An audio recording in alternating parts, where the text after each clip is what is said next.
We're going to get the recording started here just in a couple of seconds. Okay, there we are. Cool. All right, let's get the show on the road, shall we? Here we go.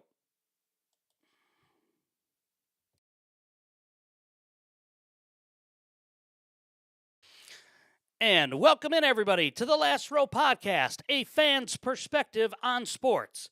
It's Brian here inside the ARM Media Solutions Studios on this Thursday, May the 21st, 2026. Hope you are happy and healthy wherever it is you may be listening. If you are with us on Apple Podcasts or through Spotify, thank you so much for listening and for being part of the community. Make sure you like, make sure you subscribe, leave a rating on either Apple Podcasts or Spotify. If you're with us on social media, thank you so much for that. Make sure you check us out there.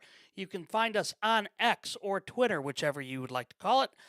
You can find us there at Last Row Podcast. On TikTok, you can find us there at last.row.podcast. Make sure you check us out as well on our website, www.lastrowpodcast.com. That is where you can find links to all of our wonderful sponsors that we have, including I Know a Guy Remodeling, as well as Forever Finds Thrift. So make sure you check that out again, www.lastrowpodcast.com. All right. Sad day in the world of sports. And we'll get to Kyle Busch here in a little bit. We talked about it earlier on. And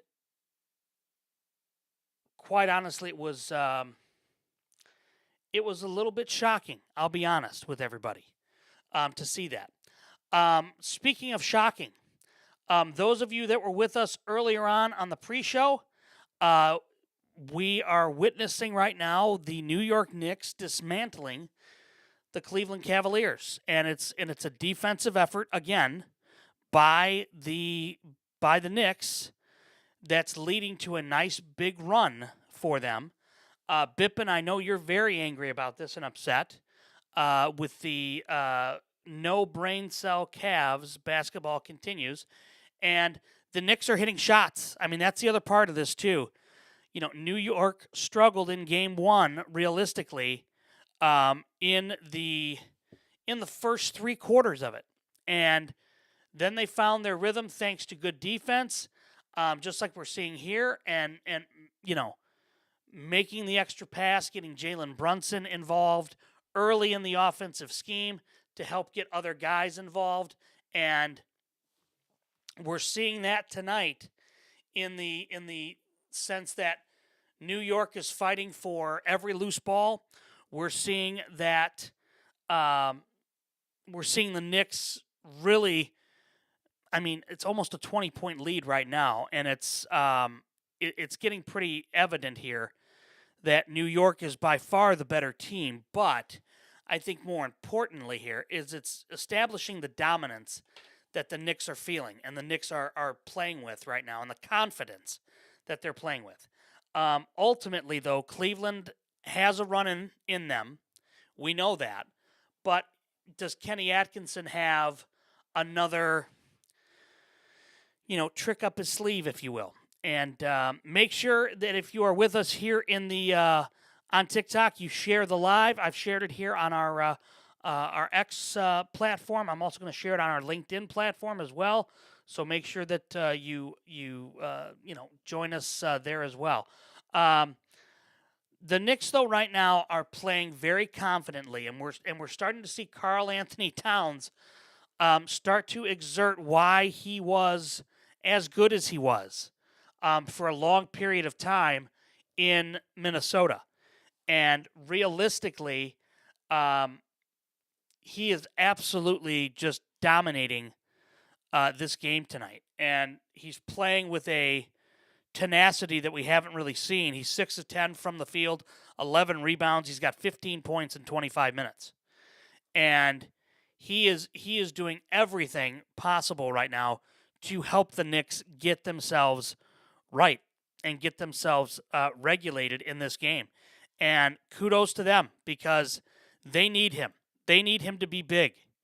And if they're not going to be big with him, they've got to figure out a way to get themselves situated. And Karl Anthony Towns right now is playing right alongside Jalen Brunson and is becoming a major factor right now in this series. In terms of, the box score, again, we're seeing Kenny Atkinson not use players. And I don't understand why. And I get that Kenny Atkinson doesn't want to have a deep bench, but we're seeing the benefits of having said deep bench with the Oklahoma City Thunder and how they handled last night against San Antonio. Kenny Atkinson has been riding all postseason long with the same bench, and it's Schroeder, Strus, Merrill, Tyson. That's only 4 guys. You need to have more than that. And he, for some odd reason, doesn't feel like he needs to. And again, because of that, their benches, their starters are tired. They have to be tired.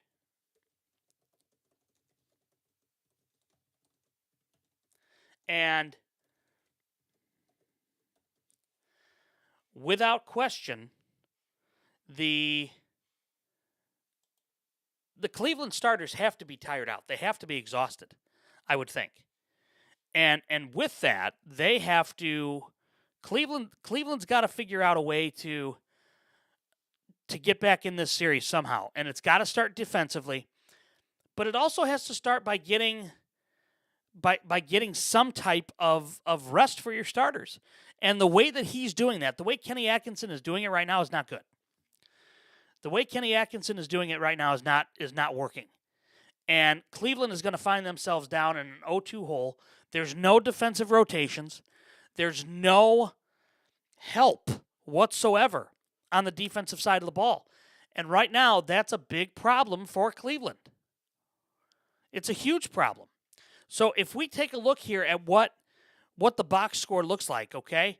You've got Donovan Mitchell once again carrying the offense with 16 points. Harden has 12. Mobley has 14. Allen has 13. Okay, Allen's having a better game tonight. Dean Wade has 3 points. Off the bench, you've got Schrader with 2, Strus with 4, Merrill with 2, Tyson with 0. And that's a big problem. You're not getting any help from your bench. You're getting 0 from them. And you've got to get more if you're Cleveland. You have to get more if you're the Cavs. And I think part of that is because you don't have anybody you've got Larry Nance Jr., Tomlin, Bryant, Porter Jr., Ellis, Proctor, all of which have been on the bench and are not doing what they're supposed to do. They're supposed to come in, give starters a breather, and that's on the coach. That's on Kenny Atkinson. And if Kenny's not willing to do that, then you know what? That's on them for losing the series that way. That's on the coach, and that's why he is absolutely on the hot seat right now. And I know after game 1, people were calling for his job after the 22-point loss, and rightfully so. But realistically, this team is just not as talented whatsoever as the Knicks. And they have to make up for it with defense and good three-point shooting, not allowing James Harden to dribble the shot clock down to 5 and 4 and then get your offense set. And we talked last night about turnovers playing a big role between Wade and Mobley. There's 6 there. Harden only has 1 tonight. or excuse me, Wade's got 2, Mobley with 1. Harden doesn't have any tonight. Strus has 2, Merrill has 1. There's 7 for them, and for the Knicks, in terms of turnovers, 3. So they've doubled up the turnovers, or nearly doubled them up. No, they've more than doubled them up. Excuse me.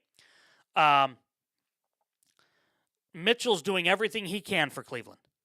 Mitchell is absolutely doing everything he possibly can, and he's not getting any help. Harden isn't providing anything. He's 4 of 11 from the field, and that's a big problem. That's a very big problem, and I believe that without question, you're going to have some major issues with how your team is not, for lack of a better term, you're not getting any assistance whatsoever for your star. It's a 15-point lead right now, with 1.3 to go. Ideally, you would want that lead to be down to 10 or less going into the fourth. But because of this, they that's a large lead. Now, will they mount a comeback like New York did? Will it be the comeback for the Cavs like what the Knicks did, where it was started all because of defense? We'll have to wait and see. But the fourth quarter is coming, and quite honestly, right now, the way the Knicks are playing, I would be very concerned if I were a Cavs fan, because the way Cleveland is playing right now doesn't look promising. Looks like it could be a long night for Cleveland. And if that's the case, boy, oh boy, is there going to be trouble. Now, speaking of long nights, it's been a very long night for the folks in Carolina, with the Eastern Conference Finals happening right now in the NHL. And you have the Montreal Canadiens, who, let's be honest, nobody has given them many chances here this playoff season.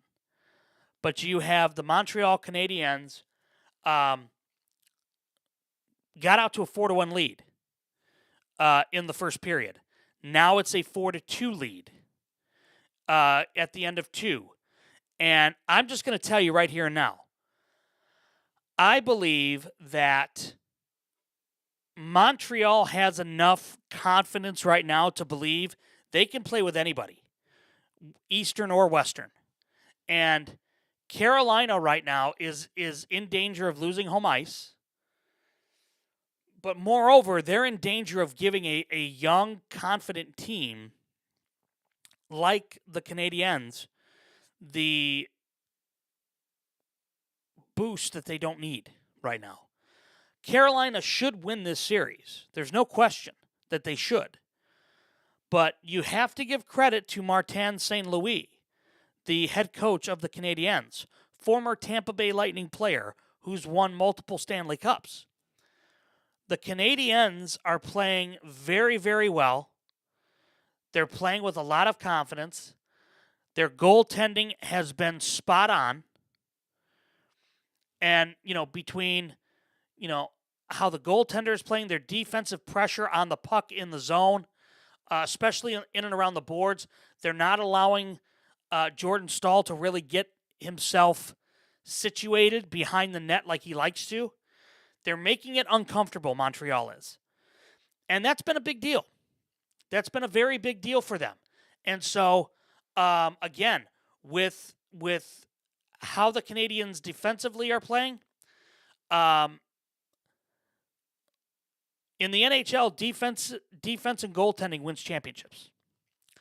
And right now, they are on a very good run defensively in this game. And yes, I know Carolina got in and got the second goal here, and consequently, it's given Carolina a little bit of momentum, no question. But right now, Montreal is playing with a lot of confidence. Montreal knows at this point in time, right now in the second period, Martin St. Louis is telling them right now at intermission, look, we've put 4 up on these guys at their building. We know we can do this. We know we can win here.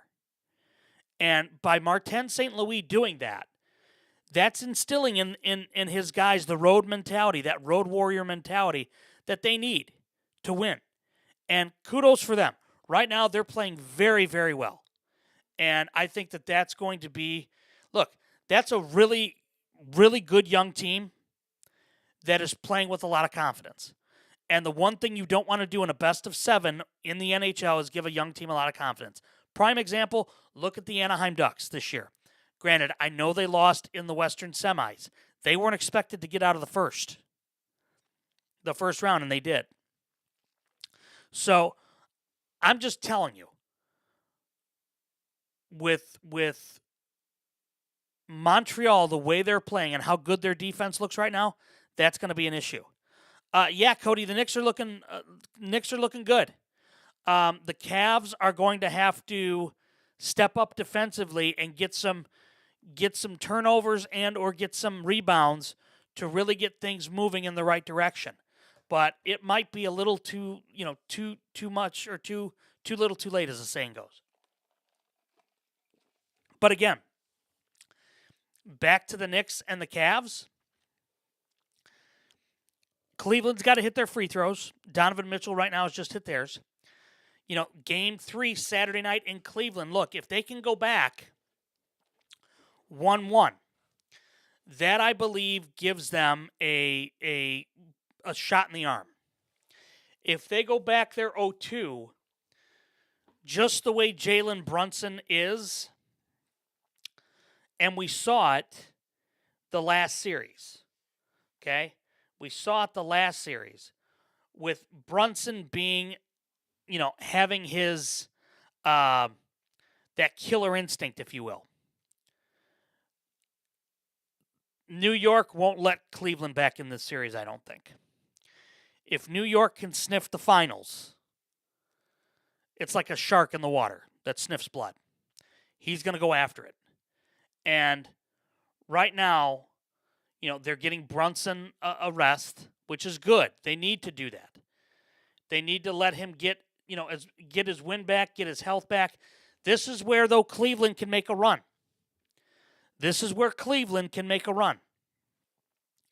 And with Mitchell, Mobley, those guys, Strus, Merrill, they need Merrill to step up. Merrill's only got 3 points. He's 1 of 8 from the field, 0 for 7 from 3. Merrill struggled tonight, and that's hard on a shooter. That messes with the shooter's confidence. 1 second left. They lift the 3 up. Oh, that should be that's a foul on Cleveland. That's a bad play right there by Cleveland. Stupid play by Tyson. He bear hugged the guy and threw him down. What is he thinking? I mean, what in the world is he thinking? I mean, that's just extending the play. That's extending the possession. That's just bad basketball. I mean, that's not being disciplined. That's not being smart, knowing the situation. And the Knicks get a rebound, okay, and now the Cavs get the ball, and now they're pushing it up the court. Fields goals in the fourth quarter right now are offers. Nobody's made a shot so far, and for the Knicks, this is not what you want. Granted, it's taking time off of the clock, yes, but ultimately, you don't want the clock to stop. You want to be able to continue to exert your pressure on defense. And if you do so, better things are going to happen for you. But if you commit stupid fouls, if you're not hitting your shots for the Knicks, that's a problem. That's a very big problem. And so now it's down to an 11-point lead with 10:03 to go. Now Bridges is checking back in, as is Brunson. So Mike Brown recognizes the urgency here to keep the offensive pressure on, which is smart. They need to do that. They need to do so. And ultimately for the Knicks, they've got to do something here to ensure that they are absolutely keeping that pressure on Cleveland, because Cleveland's got the shooters still. I mean, shooters are going to shoot, right? And all they need is one. All they need is one to fall down. And if they get the one, that's all it's going to take. And New York right now can't buy a bucket. New York has gone cold. And it's really incumbent right now on Cleveland to cut into this lead. They have got to cut into this lead if they want a shot.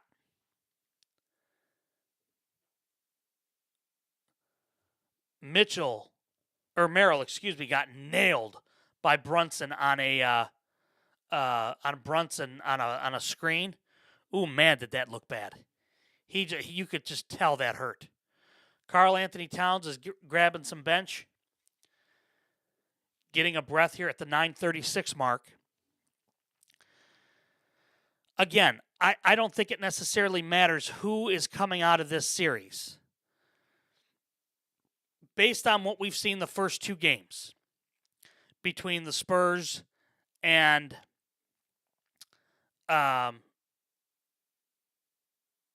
Oklahoma City, I don't think anybody's beating either one of those teams. I just don't believe anybody's beating them. And I think that overall, you've got a really good opportunity for, OKC, if they figured out their Wembanyama issue, that's a big deal. That's a very big deal. Mets, Rio, good evening. Rick, good evening. Dennis, good evening. Kid Loose, good evening.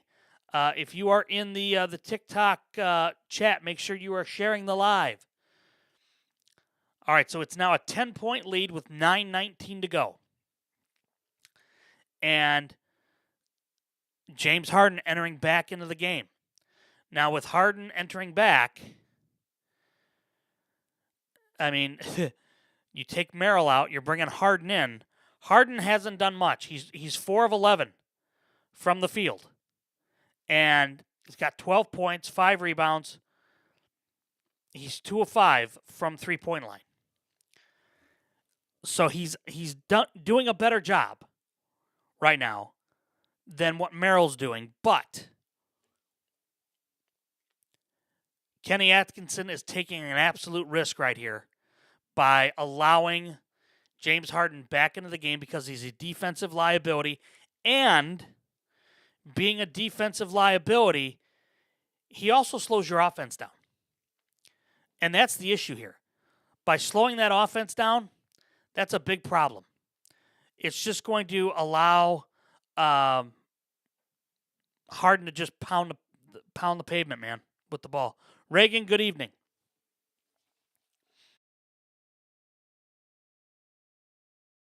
TJ, good evening.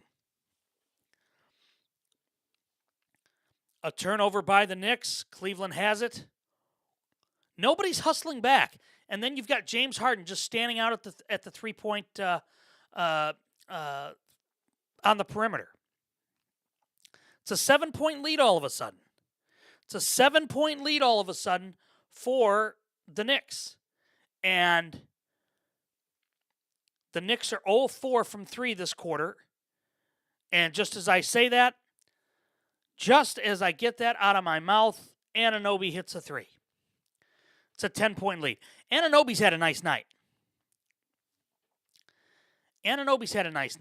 Cleveland's got to do something though, because they're trying to match. They are trying to match, bucket for bucket, and it's just not.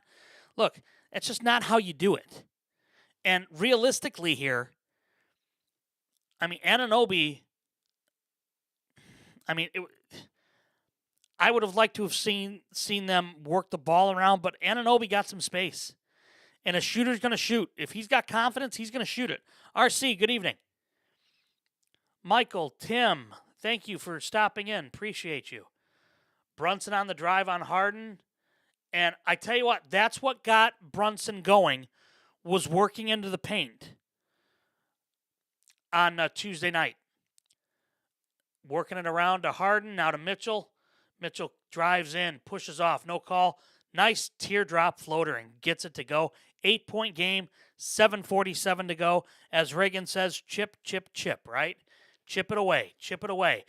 Defensively, though, Cleveland has to step up. And I don't think they do that with Harden out on the floor. I just don't. He's a defensive liability. And I think that with him being a defensive liability like he is, that's going to allow for whomever he's guarding, whether that's Brunson, Anunoby, whomever. It's going to be very difficult, I think. All right, we're going to take a quick timeout. When we come back, we're going to continue with game number 2 here in the Eastern Conference Finals from New York. We're also going to check back in on the hockey game. We're going to talk about Kyle Busch and the impact that he left on NASCAR with his untimely and sudden death today at the age of 41. We'll get to that. We'll talk some Chicago Bears and NFL in more. And listen, okay, we'll talk some hockey. We'll talk some hockey coming back from the break, okay? We talked some hockey earlier.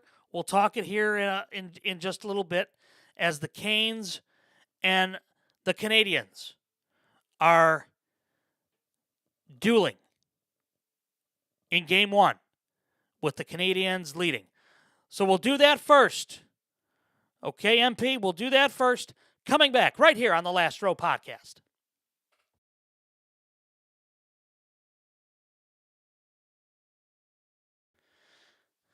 Game 7. That's what this time of year is all about. The NBA playoffs, the NHL playoffs. Everything's on the line. No second chances, no tomorrow. And when it comes to your home, why would you treat it any differently? That's why we trust I Know a Guy Remodeling, because they bring that Game 7 mentality to every single project. We're talking attention to detail, showing up on time, delivering results when it matters the most. This isn't a regular season effort. This is championship level remodeling. So if you've been putting off that project, your kitchen, bathroom, basement remodel, now it's the time to go all in. Because when the stakes are high, you don't want average, you want clutch. You can check out a link to their Facebook page on our website, www.lastrowpodcast.com. Because everybody deserves to know a guy. And now you do. I Know a Guy Remodeling.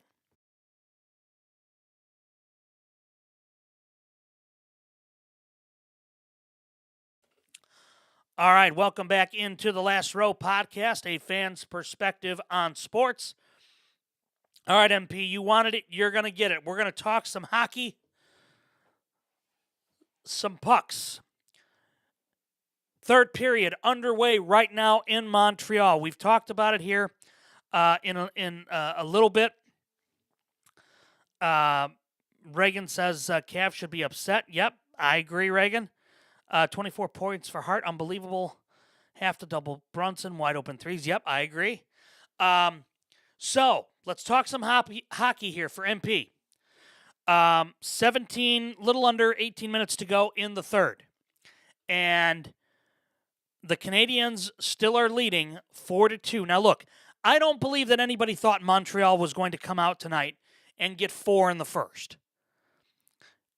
I don't believe anybody thought that. But I can tell you who did, and that's the Canadiens and Martin St. Louis. St. Louis has been a breath of fresh air for that organization. For a team that has been close for a few years, now to have a guy that they can relate to behind the bench in St. Louis. That's a big deal.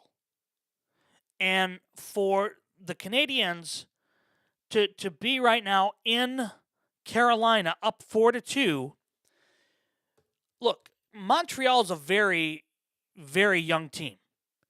And they've got some good young players on that team. But the one thing that they've got here that a lot of people aren't recognizing and don't understand is the confidence factor. St. Louis has got them believing that they can win. And look, quite honestly, he's absolutely right. And look, the Canes haven't played in near 2 weeks. I understand that. But you know what? Here's the other part of this. Here's the other part of it. Montreal has.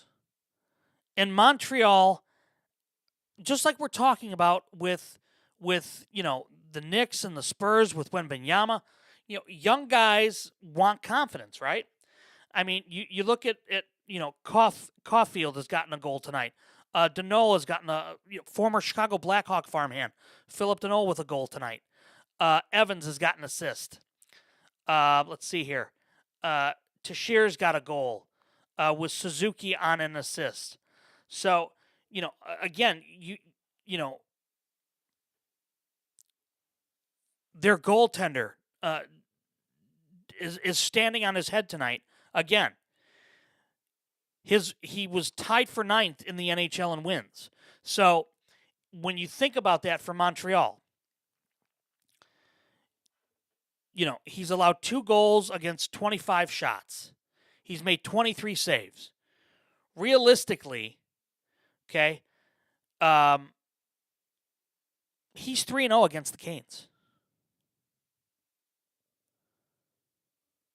So, I'm not saying, I'm just saying. And again, I still think Carolina's the more talented team here. There's no question in my mind about that. But with them being the more talented team, granted, they've been off for close to, 2 weeks. And I understand that. Trust me, I do. But the fact that you have a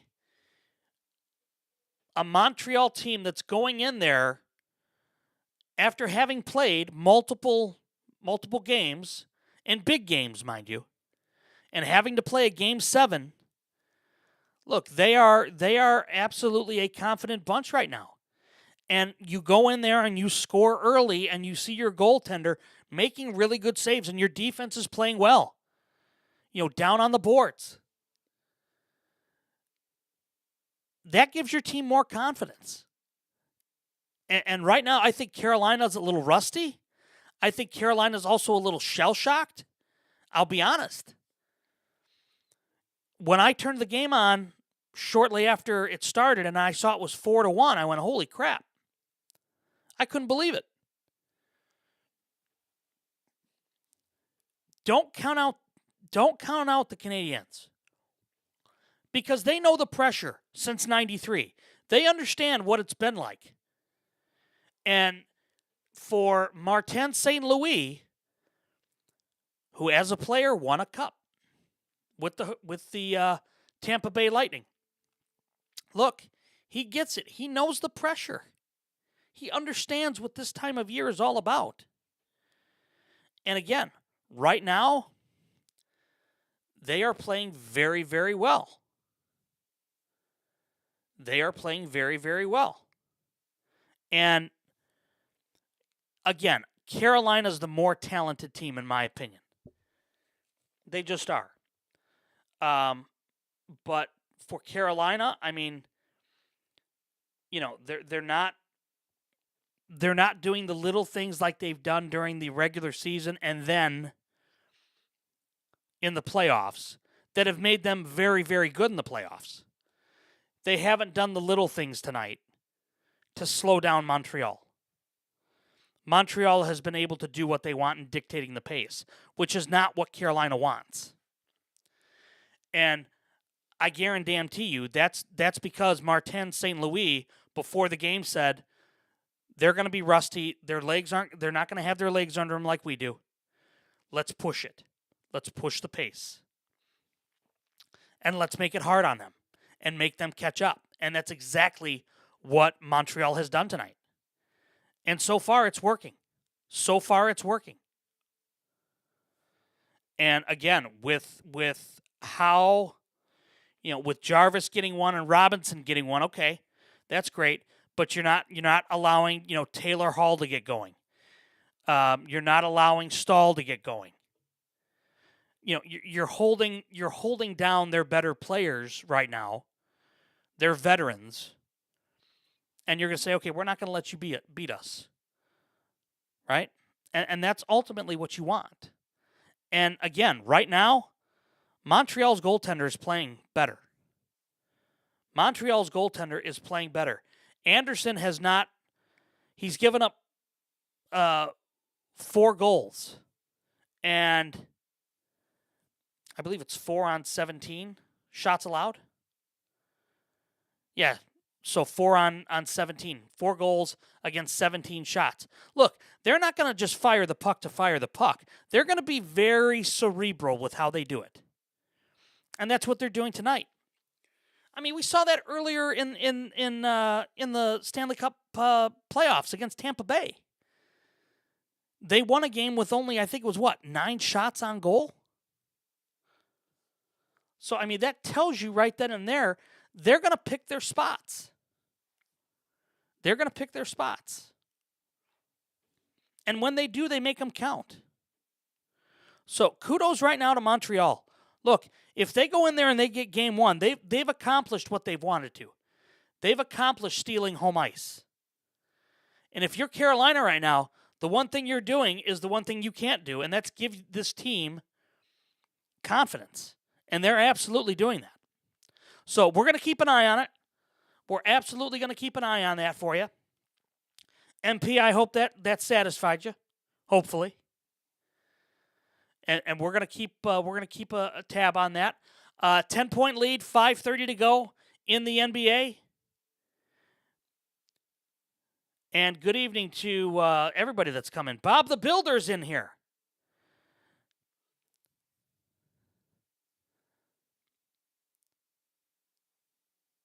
Yeah, I mean, look, everybody is just saying Carolina, Carolina, Carolina, and I get that, and I understand that. But I said before with Martin St. Louis, and I think I said it after the Tampa Bay series, don't count them out just yet. I said that about the Ducks, and I think that the Ducks would put up a bigger fight against Vegas, and they didn't play bad. But again, I said don't count against Joel Quenneville. It's like Tom Izzo in March with the Spartans, right? You don't count against those guys, right? You don't bet against them. Well, Martin St. Louis right away is saying, look, don't bet against us.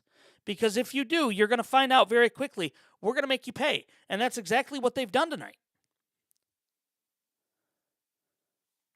Yeah, it's 5-2 now. I mean, they're putting the game out of reach.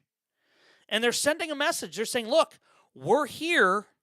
We're not going to be an easy out. Cleveland misses 2 free throws. They're 9 of 17 from the free throw line this half.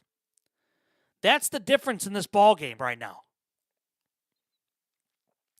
I mean, if they hit, I mean, my God, 9 of 17 is just awful.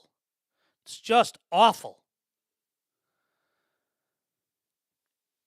All the meanwhile, you've got the Knicks just continuing their offensive, I guess, surge, if you want to call it that. And it's being led by their defense. Yeah, but you know what, though? I mean, even if it's the right guy getting there, Reagan, they're going 1 of 2. They're going 1 of 2. Josh Hart is angry. No, that's a good call. That's a good foul on Hart. That's a good call on Hart. He did not have his feet set. He can think he did all he wants, but he's arguing for no reason here.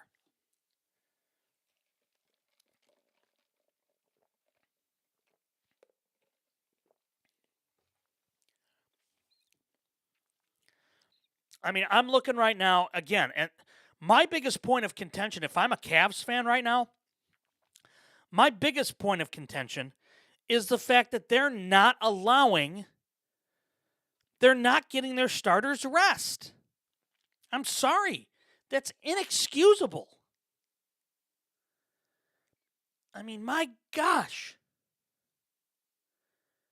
Look, right there.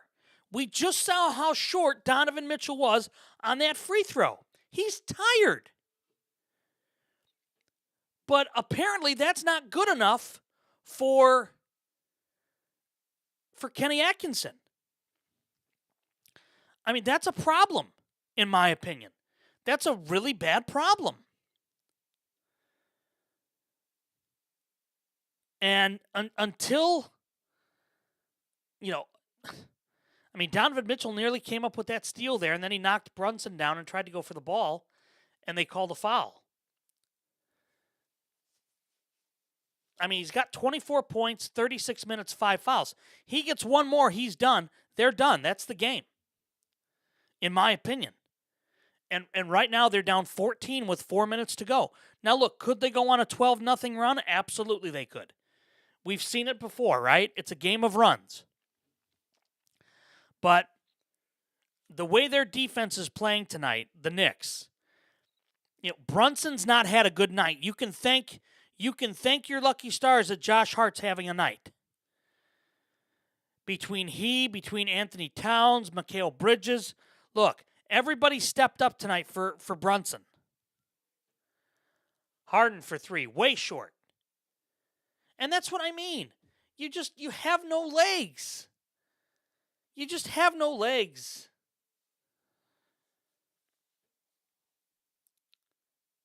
Yeah, I mean, Brunson, absolutely. He may not have huge scoring numbers tonight, but he's been doing the little things, which is what we're not seeing out of Cleveland, right?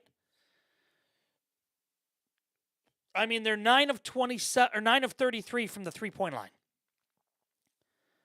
They're 9 of 33 from the 3-point line. 27%. And that's on Kenny Atkinson. That's absolutely on Kenny Atkinson. And look, that's going to be his downfall. That's going to be the downfall. Exactly, Reagan. That's my point. They've been playing every other day for the last 14 days. And, Larry Nance Jr., I'm sure he's got some jump in his legs. Tomlin, Bryant, Porter, Ellis, Proctor, they all do. But Kenny Atkinson, for some stupid reason, and I don't know why. Yeah, well, yeah, it was Thibs' downfall. But, I think Thibodeau's a much better coach than Kenny Atkinson. I think people are finding out that Kenny Atkinson just isn't that good. I agree, MP. He's been a very selfish player from the jump, from the get-go. I agree with you. And he still believes that he's the best player on the court when he's not. Seen enough, trade everyone for Giannis. No, you don't want that, Bippin. He's old. He's like Harden now. Okay? He's injury prone. Look, I don't even want the Bulls to go after him. Okay? And I was screaming for the Bulls to go after him a year and a half ago. And you don't want that. You don't want Giannis. Plus, some of the stories that I've heard coming out of the locker room in Milwaukee are not good. And I mean, he's going to need somebody that's more like a authoritative coach to kind of say, look, you want to play here, you're going to play by the rules. And you're going to play exactly how we want you to play. And I don't necessarily know if that's going to work for Giannis. I'm not sure. All right, checking back on the hockey game, still 5-2 Montreal.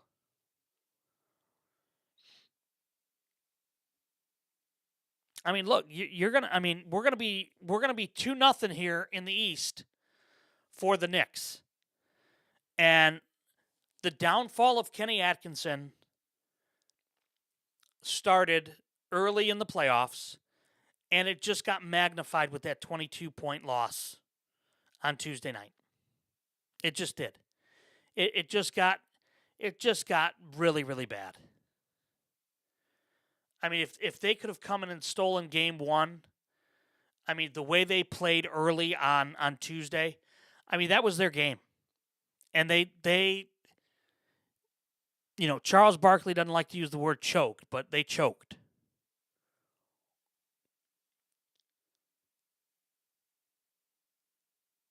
And you're starting to see some Knicks players kind of get a little angry, a little pissed off. And I think that's a bad thing. I mean, Strus coming in and bear hugging Brunson. I mean, that's just stupid. I mean, why are you putting them on the line? I mean, Bippen, you tell me, because you're a big Cavs guy.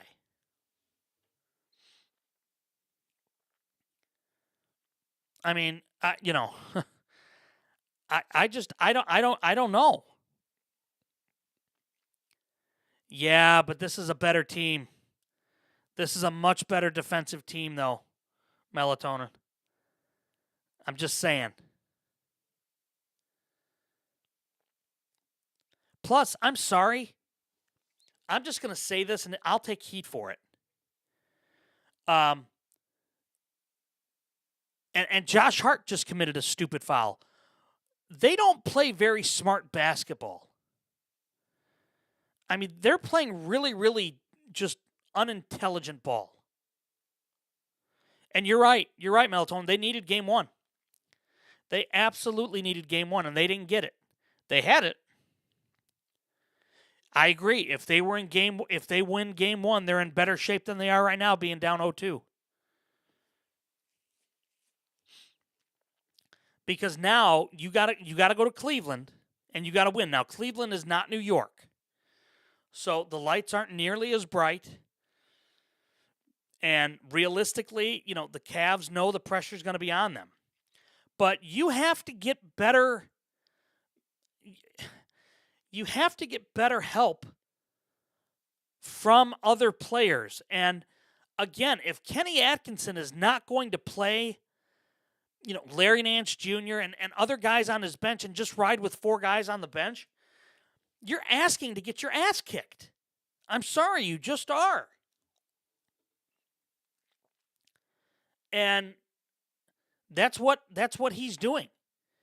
Ooh, Josh Hart. Ooh, man. That looked scary for a minute. I didn't know if he rolled an ankle or what he did, but man, oh man, that looked bad. But thankfully he's all right. And James Harden doing what James Harden does. Mr. First Down, good evening. I know you are elated about the Super Bowl in 2030. I know you absolutely are elated. And I'm happy for you. You know what's really sad, truthfully, and I mean this as a compliment, and it just shows the difference between the two organizations, ownership-wise. The Titans already have their stadium ground broken and things moving in the right direction, and they're getting a Super Bowl before the Bears even break ground, whether it's in Arlington Heights or Hammond.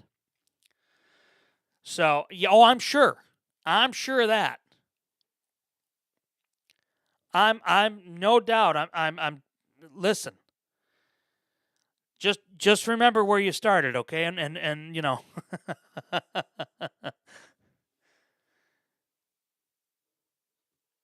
Yeah, I mean, look, Tennessee getting, Nashville getting the Super Bowl, that's big.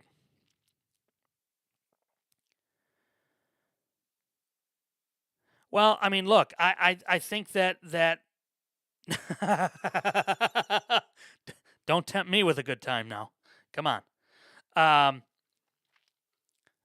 and we're going to talk about that, Reagan. Yeah, I agree with you. It's becoming a big problem. The Bears are, and um, again, Cleveland right now, um, they're just not playing smart basketball. Now, look, if I were Mike Brown, I would get Brunson, I would get all the guys out of there because there's no point of these guys playing now. There's none. I mean, the way Strus is playing, and he just got an offensive foul called on him because he's just playing stupid. I'm sorry, he's just playing just dumb basketball. I mean, it's just bad. It's just bad. And I think Mitchell knows. Mitchell's trying to keep their heads up. But again, it's just not smart. Just not smart game. Just not a smart game. Oh my God, he's bringing in guys from the bench. Wow. Breaking news. Holy crap, he's brought in his bench. Wow. Maybe he's a listener to the podcast. Maybe he's got like an earbud in or something. I don't know, but holy crap. Oh, yeah. Well, I mean, Melatonin, the problem is they don't have a defensive stopper. Let's be honest here.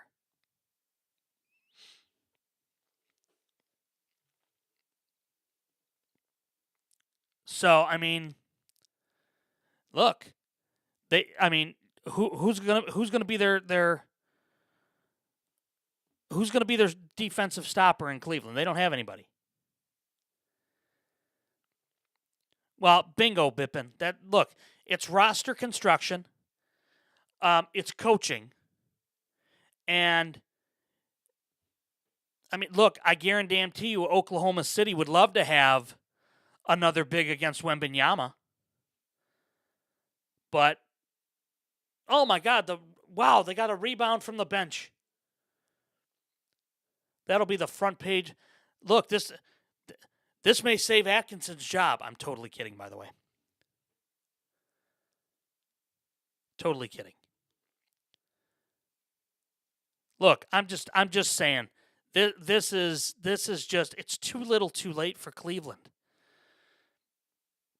I mean, you bring in the bench for the first time to give your starters a minute break in the fourth quarter. That's not enough time. You got to do it during the game. I mean, gee, many Christmas. You see Donovan Mitchell, who's normally very, very good at the free throw line, hit one off the front of the rim because he's so tired. I mean, it's just not a good thing. All right. So we know the Knicks are going to win tonight. Game 3 on Saturday in Cleveland. And Cleveland's just going to run it out. And that's smart. That's smart. And Mike Brown's making his way down to the locker room now. Yep. Knicks win 109-93 is the final. All right. Let's get back over to the hockey and see exactly what's happening there currently. Let's talk here about the Bears for a minute. Because this is starting to become a national story, and it's a national story of embarrassment. And this national story of embarrassment is the fact that the Bears don't have a stadium deal yet, no shovels in the ground. You have infighting happening within the state legislature where you have different politicians getting angry at other politicians because they feel like this bill, the mega projects bill, which also impacts, let me just put it this way too, it also impacts the Chicago White Sox. And it impacts the White Sox because the White Sox new owner, Josh Ashiba, who will take over the team once Reinsdorf sells to him, I believe by 2030 or 2033. I think it's 2030. When that happens, the White Sox will get a new stadium. And that is when this mega project bill has their stadium infrastructure within it. So it's not just for the Bears, it's for other teams in Chicago. What really is frustrating here, and there was some really good reporting done by Kevin Fishbain of The Athletic. Now, Kevin Fishbain is a Chicago guy through and through. But he went back to August of 2025 and a comment from Kevin Warren, the Bears president, because one of the items that's currently holding the bill up is the fact that there hasn't been a traffic study done. Kevin Warren, back in August of 25, said we have a traffic study done in Arlington Heights. I have it in my hand. I've had it in my hand. Well, then why hasn't that been turned in? So the other factor here is that Montreal just scored again, 6-2. They pulled the goalie with 4:24 to go. Anyway, what the Bears are doing right now is making a complete embarrassment out of themselves. And look, leave it to the McCaskey family to do so. But here's the bigger part of this. The end game has always been Arlington Heights. You have the most idiotic mayor in the U.S., Brandon Johnson in Chicago, saying, oh, well, the Bears reached out in April and said, hey, if Arlington Heights falls through, is there any chance, downtown? What do you have for us downtown? Knowing damn well there's nothing downtown. This is all just fabricated by them or by the mayor's office. And word got out today that the Bears are angry at the mayor of Chicago. And so the Bears put out a statement saying that, yes, they reached out in April. And the response that they got from Chicago was there's no land downtown for you to build a new stadium. Well, the Bears included that statement in this press release that they sent out. And realistically, it's the comp. That's a big term, here is the comp, right? So the comp for all of this is that and I want to make sure I get it right. The comp here on all of this is that the Bears are essentially treating the city of Chicago like their own or their ex-girlfriend, okay? Where the ex-girlfriend has done you wrong, right? And you reach out to the ex-girlfriend and she says, don't text me, don't call me, don't do anything, right? So ultimately here,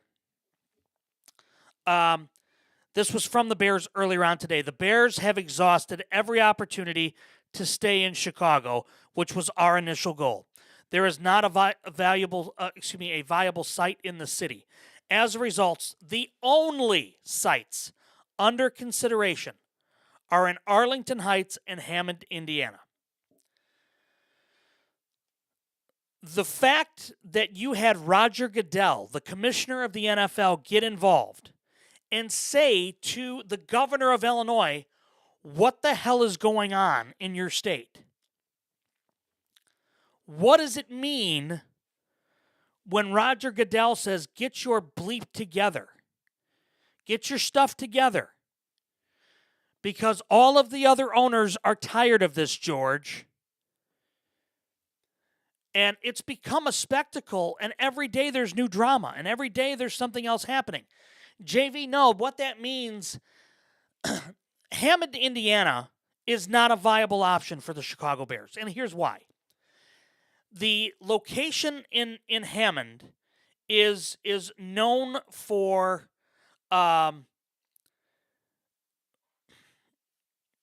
it's built on toxic waste. Why am I blaming George? Okay. Bear with me here.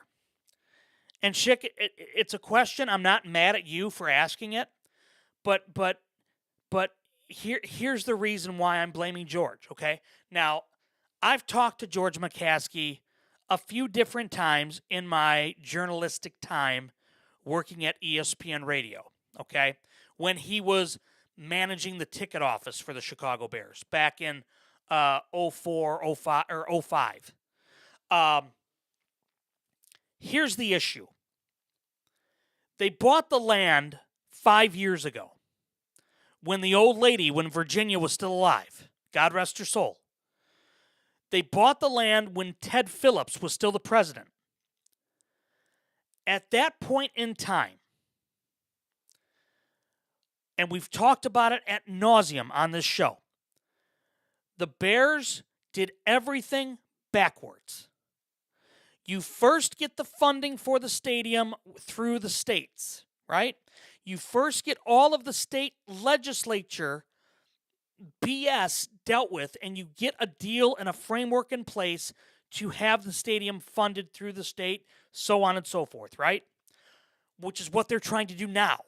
Then you look at potential sites for the land. Well, Kevin Warren said initially when he came on, look, we want to be in Chicago. But look, there's not, we want to be down by the lakefront. That's our first choice, blah, blah, blah, blah, blah.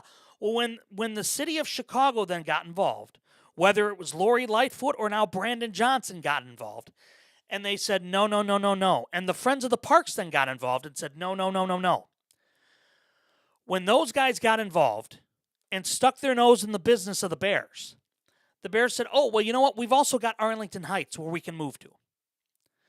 Well, then when the Bears started looking at Arlington Heights and trying to figure things out, and Arlington Heights wasn't coming to the table with what the Bears wanted, the Bears started then looking at the direction of George McCaskey and Kevin Warren. Those two have been working like this, side by side, okay? So when George, and look, if George McCaskey were to leave Chicago for Indiana, it would absolutely tarnish the legacy that his grandfather built. George doesn't want that. George doesn't want that on his conscience.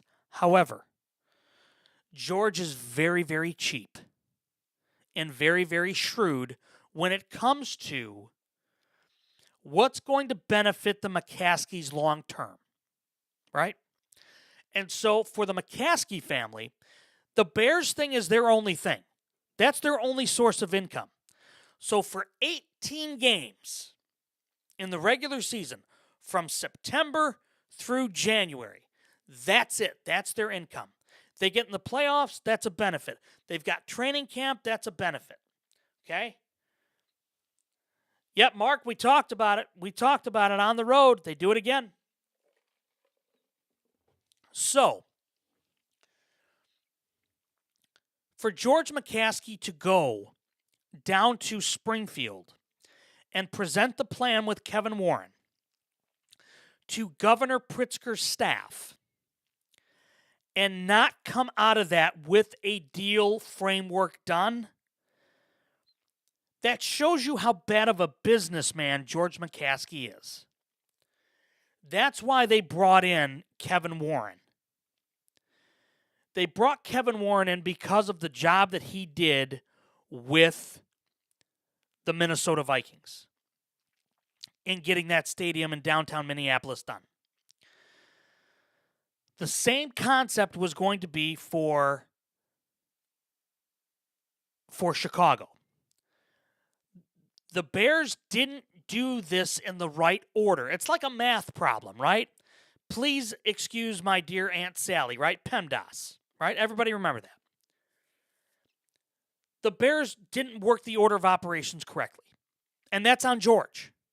And that's on Virginia. Virginia said, go buy Arlington Heights. And George said, yes, Mom. Whatever you need, Mom. Versus saying, hey, let's work with Arlington Heights first to get some municipality things done and make sure we're going to be on the same. No, go buy it, George. Okay, yes, Mother. And George did. And so now the Bears are the laughingstock. And Pritzker wants the deal done. And Pritzker has said that. Look, J.B. Pritzker is not stupid in this regard, and here's why. J.B. Pritzker knows damn well that if the Bears leave and go to Hammond, Indiana, while he's the governor of Illinois, J.B. Pritzker right now is working on a presidential campaign. If he loses the Bears to Indiana, all of the Chicago Democrats are going to make sure that J.B. Pritzker doesn't even get on the damn ballot for the primaries. And if he loses Chicago, he's done. So that's why he has to make sure that this gets done. Because if he's the governor that loses the Chicago Bears, his dream for the White House is over. So for the Bears, they're dragging their feet because Pritzker's legislature is dragging their feet, because Arlington Heights is dragging their feet. All the meanwhile, you've got Hammond, Indiana saying, hey, come over here. Come join us over here. Meanwhile, the site in Hammond, Indiana is built on toxic waste. If the Bears wanted to go where the best deal was at, that would have been Hammond, Indiana 3.5, 4, 5, 6 months ago when it came out. The problem is they can't build there where they want to build or where they're being told to build because it's a toxic dump. They would have to invest millions upon millions of dollars to get that soil up to code with what it would need to be for an NFL stadium to be on it. Secondly, there's all kind of industrial and chemical plants in and around where they would be building. That's not going to fly with the NFL. So therefore, if the Bears truly wanted Hammond, Indiana, they'd have jumped there 6 months ago. But they don't. They want Arlington Heights because that's what Virginia wanted, because that's what George Halas wanted. So, and I get what you're saying. I totally get what you're saying. You got the Chiefs going to be doing that. You got the Giants. You got the 49ers. I get it. I get what you're saying. But it's becoming a national story now because you've got the commissioner telling the governor of Illinois, get your ass in gear and get this done. And J.B. Pritzker has said in the press, we got to get it done. We've got to get it done. The problem is that they wouldn't own the stadium right away in Hammond. Indiana would own it. The Bears would lease it from them exactly like what they do now with Soldier Field until the loan is paid off. Once the loan is paid off, then the Bears get all the money. At that point, they don't want to do that. So they're waiting on Arlington Heights and they're waiting now on Springfield here in Illinois to get their act together.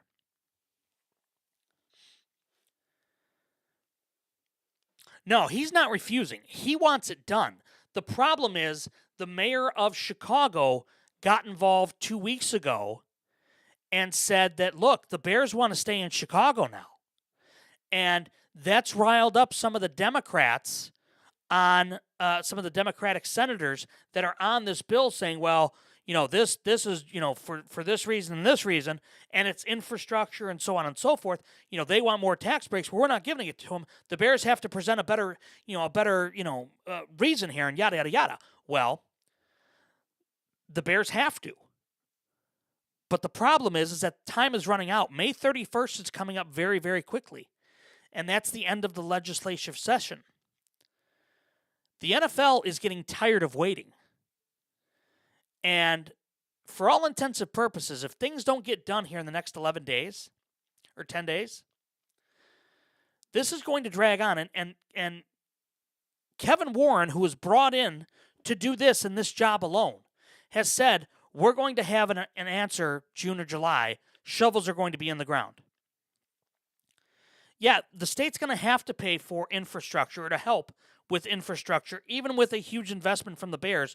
The Bears don't want to have to give anything more than what they're giving. But at this point in time, they're going to have to come to the negotiating table and work with the state to get legislature done on this mega projects bill so that way it passes. Once it passes, then you're going to see things move very, very quickly. But it's got to get done first. And with the NFL owners starting to get impatient, that's going to be the downfall of the Bears right now. And George McCaskey is not making things very easy for the NFL or for himself and the Chicago Bears, because now it's going to become a bigger distraction leading into training camp. And that's what the Bears don't want.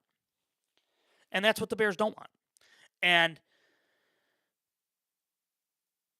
not to be an ass about it, but they've had 5 years to get this done. And they've been dragging their feet on it the whole time. And it's just pathetic. And as a Bears fan, as huge of a Bears fan as I am, grown up with them, known the 85 Bears, had the privilege of meeting many of the 85 Bears, it's embarrassing for the Charter franchise not to be able to get a stadium deal done in their own state.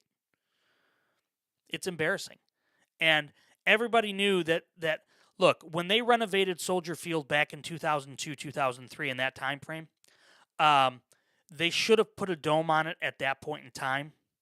They should have done a lot better of a renovation there.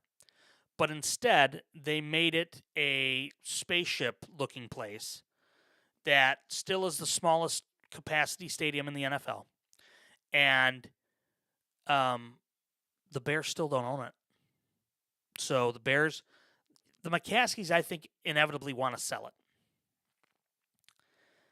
So, without question, I think the McCaskeys want to sell the team eventually, but I think they want to get paid a little bit. And so that's why I think that they're working on trying to get this stadium deal done. So, we'll see what happens. Anyway, enough about the Bears. Listen. Come football season, everybody here is going to hear me talk about the Bears. Those of you that have been with me from the start, you know how passionate I am about the Bears. Don't get me started. That'll be coming up soon enough, trust me. Because once training camp starts, believe you me, we're going to be football heavy, I promise you. All right, let's talk here a little bit of NASCAR and the impact that Kyle Busch has had. And Kyle Busch is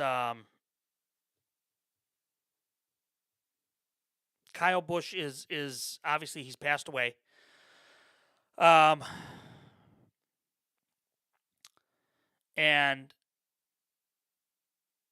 it's absolutely incredible. 41 years of age, passing away. Reports are saying pneumonia. Early reports are saying that. I can't confirm that. I'm not going to. But just a tragic day in the world of sports. A 41-year-old man, who having a severe illness, 10 days ago was, in the race and was asking for a doctor for after the race, because of a sinus issue Well, I can tell you from having asthma as bad as I do, um, that's why I always have my with me, and I take a preventative steroid every morning. Um, Anytime you get anything up here, it goes right down here to your lungs. And so if that's what happened and it was an aggressive enough pneumonia, then that is a recipe for disaster, especially if you don't catch it in time. And so realistically here, and God forbid this is the what happened, but you just pray that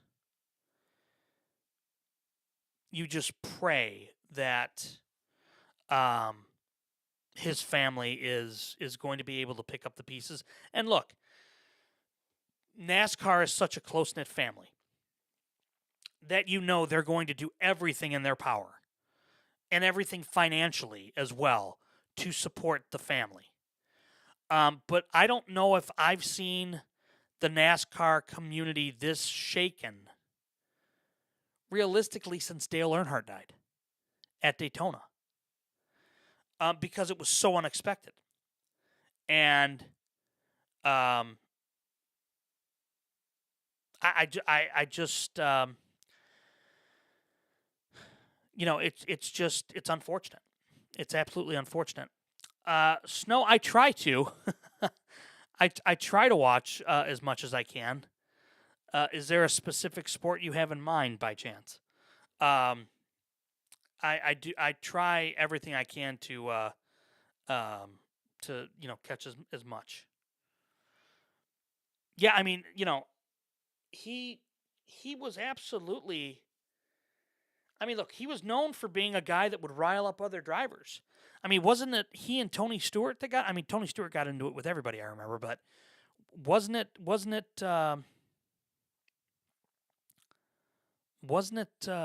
Tony Stewart and he that got into it on the track?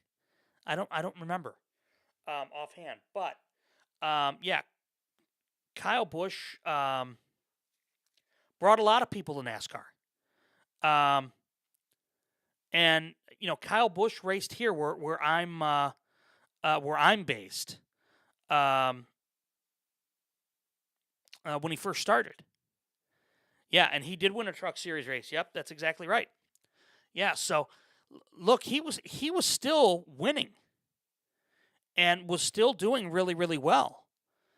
I'm just wondering if it was truly pneumonia that got him. If that's really what it was. Um,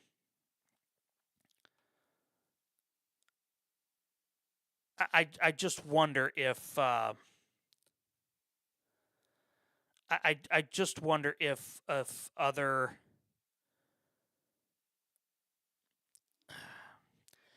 if something else could have been done for him. I mean, if doctors could have stepped in and said, "Don't race," last week, something. Um, but we'll never know. I mean, we'll never know. So just an absolute, just a terrible, terrible day. No question about it. So we are thinking about that. We are thinking of his family and praying for them, of course, and keeping them in our thoughts and prayers as we go. One other thing here I want to mention, and I just want to say this right now because I'm in northern Illinois, okay? And I have no affiliation whatsoever other than being a fan of 1043 The Score.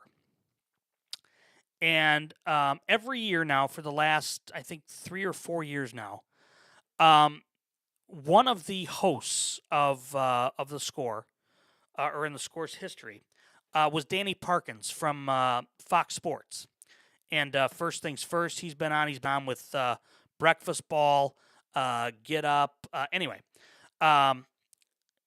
he was on The Score for a number of years. He's a Chicago guy.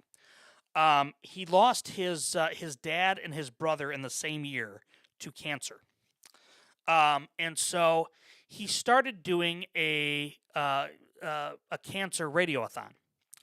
And One of the things that has happened after year number 1 of doing the Radiothon was he was raising money for cancer. He's raised, I think, millions now within the last 4 of them. But one of the things that has that's happened is that the Chicago Cubs organization got involved prior to Ryan Sandberg having cancer. Or Ryan Sandberg, excuse me. And the Cubs got involved.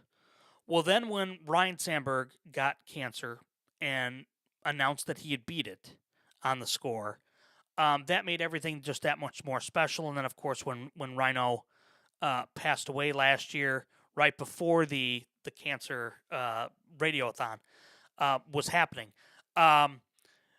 just made it that much more special. So anyway, what I'm asking is, if you're here on TikTok, if you're listening on Apple Podcasts, Spotify, the Cubs are partnering with 104.3 The Score, and I'm just asking this as a guy who's donated to it, and who hates cancer and who doesn't want to see cancer take anybody else.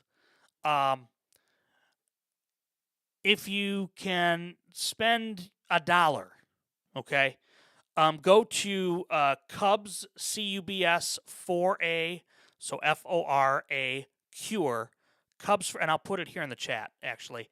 Let's see, Cubs, so www.cubs4acure.com.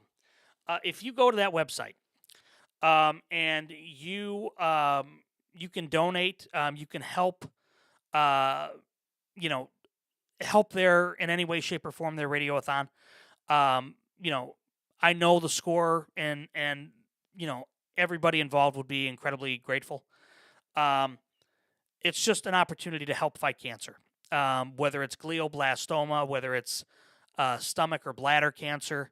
I have a family friend right now that is battling stage 4 brain and liver and spine cancer. And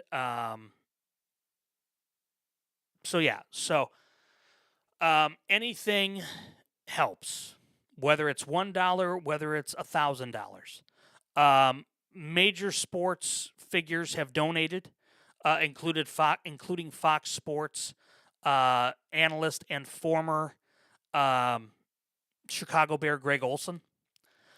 He donated $11,000 on behalf of his brother, who passed away from cancer, and then Fox Sports was matching that. So they're doing a huge radiothon, the Cubs for a Cure radiothon, and anything that you can do would help. And so, as somebody that has donated every time that they've had it, I will just tell you, there's no better feeling than making a difference and helping out. So that is how we are going to end the show tonight.